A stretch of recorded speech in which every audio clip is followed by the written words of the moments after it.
All right, welcome to a brand new episode of the You Got the Ron Dude podcast. I'm your host, Ron Jammin. Thank you very much for tuning in. If you're listening on SoundCloud, you can stream and download this episode for free, and I'll put it out on Spotify, Apple, Google, all that stuff, so check those out. This episode, going to be reviewing 2024's rendition of Roadhouse, starring Jake Gyllenhaal and Conor McGregor. And spoilers ahead. And I was really impressed with this movie, very pleased with it. It's its own thing. Not quotable like the original with Patrick Swayze. And that one actually had 2 sequels, I believe, like straight to video. But one of those, like you can't really find them or they're just not available, last I checked. But this one does top the original as far as the fights, which we'll get into. And but as far as the script, the original definitely takes it. It's just so quotable, just like The Godfather. But anyways, my notes here, just going to be going, not in order or anything, but I think Jake and Connor are great choices for Dalton and Knox. Looks like I've dropped your leg. And here we are in the octagon. Octagon? Where did you learn shapes? Okay, so let's get into it. When Elwood, that's Dalton, supposedly kills his friend in the ring, they don't go into detail why he wouldn't let up on him. Was there something that happened beforehand that led Dalton to unleash on him, or was it just the beating in the ring that triggered him? Just needed more context, doesn't ruin the movie at all. Knox, introduced too late in the movie. I would have set up his character earlier.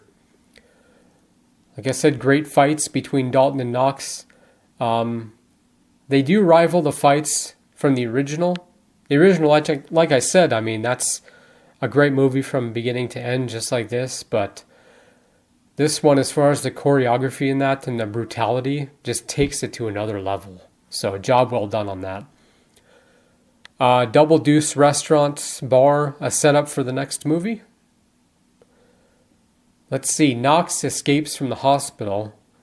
You think he's going to hunt down Dalton in the sequel? Or I couldn't see them join forces. I could see that. Because, movies will have these people just beating the pulp out of each other, and then they end up teaming up for some reason.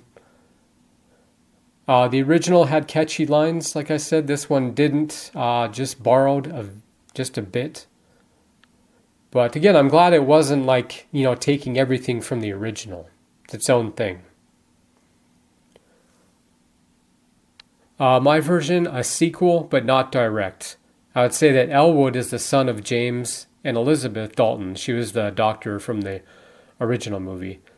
They reference James's passing and have a cameo from Mother, Elizabeth. That way, a little tribute, a little nod to Patrick Swayze, who's been gone, almost 16 years.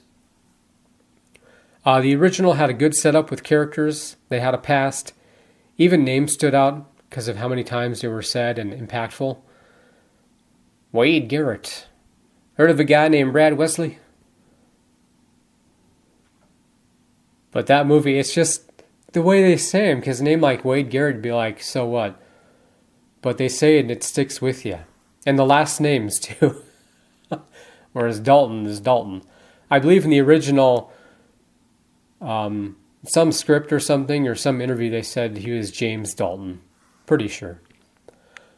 1989 had stronger performances, more engaging storyline.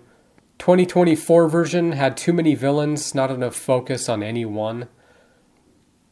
Like I said, though, the names and the characters in the first one just stood out so much. Brant's father to hunt down Elwood in the sequel. Again, that's Dalton. Still wants the Roadhouse demolished? We'll see. Dalton has a good rapport with the fellow bouncers, but not as tight as the original. I just remember him showing one guy a move, but no real team or anything. So they're kind of forgettable characters, unfortunately. Ellie just standing outside while Dalton fights off Brandt and Knox. Why not try to help him when he's stabbed and unable to get up? And that's at the end, the last fight. I had to think about that for a second. Charlie is a strong character. Hope to see her in the sequel. While the Jeff Healey band stood out in the 1989 version, this one had arguably too many bands. I don't believe we learned their names or anything, but again, it's different. It's its own thing, and I like that. Gets heavy, almost disturbing when Dalton gets pissed, goes psycho. Sheriff twist works, but too many double crosses. Would have shot and killed Dalton, not let him go. Makes no sense. Its own movie, its own version. I'd combine the fights from this one with the non-fight scenes of the original. What did I mean by that? The script? I think, yeah, you take all the dialogue and characters from the first movie and put the fights from this movie, combine it with that. Jake shines as Dalton. Connor makes a great rival. I think he should have portrayed the main villain. That's what I thought when I was watching the trailers. Great setting, decent cinematography and lighting, great performances. Not perfect, doesn't match the original. I pretty much said that already. But not as bad as critics say, who slammed the movie. People saying Connor can't act or he's not acting. It's like, he looked like he had fun with that role. 1989 is a perfect blueprint of how to set up a single movie to introduce and wrap up every storyline, every plot, or, every arc in that in one movie. Love story is decent, but goes nowhere. I give this movie a 7 out of 10. Entertaining, exciting at times, great performances, and superior fights. Doesn't rip off the original, but also doesn't have strength in the same areas. Definitely worthy of a sequel. Making Dalton a trained, experienced fighter was smart, so he can train the bouncers. A few of Connor's lines were hard to understand, but doesn't ruin the movie or knock off points. And that's nothing against his accent.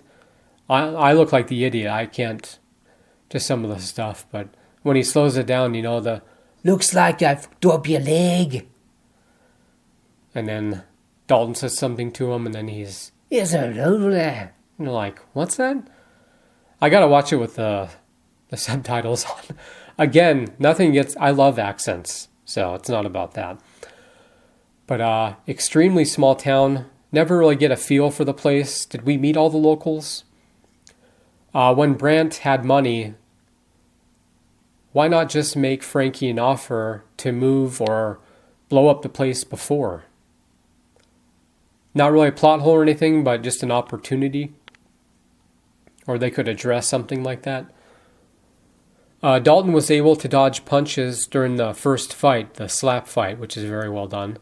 Was curious why he wasn't able to dodge Knox's hits their first fight. But when you watch the movie, it makes sense because Brandt got to him mentally. Last I checked, again, I wrote this back in July of last year, early July. Roadhouse 2 was given the green light, but seems unlikely Elwood would bounce to another bar. So, how can they keep the train on course if they branch off? But we'll see what happens with that. Foo Fighters should be the house band. I don't even remember writing that. That's funny. And I think that's it for my notes. But basically, not really rewatchable. Like I said, only the fights. Whereas Patrick Swayze's version, that one, I don't think I've watched the fights, on their own. Like clips and that. They're very good in that, but they just fit so well with the rest of the movie, all the setup and that. And, but let me know what you think. Leave some comments. And again, you can download this episode for free and then check it out on other platforms. And let me know what you think of the movie. And I'm excited for Roadhouse 2. We'll see what happens with that. they're able to convincingly drag Dalton back into another kind of roadhouse scenario, and maybe Knox shows up, and maybe they team up, against someone. Or they're both summoned to like the same roadhouse, let's say, the same mission. That's not a bad idea. But something convenient, something smart with the script. Because obviously at the end, Dalton just, gets on the bus and is like, F this place. Which is sad, but good for, build up for a sequel. But I'm not here to fight you. We got to team up here. But, yeah, that last fight, very brutal. The stabbing in that, but it's like, hey, it makes it more brutal in that, and it's funny seeing Knox, that walk that Connor does, that's so funny. But again, he's just having fun in that, But yeah, just a good movie, not rewatchable. Nothing wrong with it, but just not captivating. Like I said about the locals, about the town, we never really get a feel for all the people there. And, but yeah, 7 out of 10, so, okay, that should do it. So thanks again for listening. I will see you next time on You Got the Wrong Dude podcast. And, I think that's it. But if you haven't seen the original, check it out for sure. The sequels, they didn't star anyone from the original, I don't think. The Roadhouse 2 and 3. I might be thinking of Walking Tall, in fact. I know there was Roadhouse 2 Last Call or something. But the original is just one of those. I'm sure they still show it on TV all the time, on basic cable and that. Tell him he's going down. I want you to be nice until it's time to not be nice. And Jeff Healey band, but house band, just like that one, So, okay, that should do it. See you next time. More movie reviews on the way.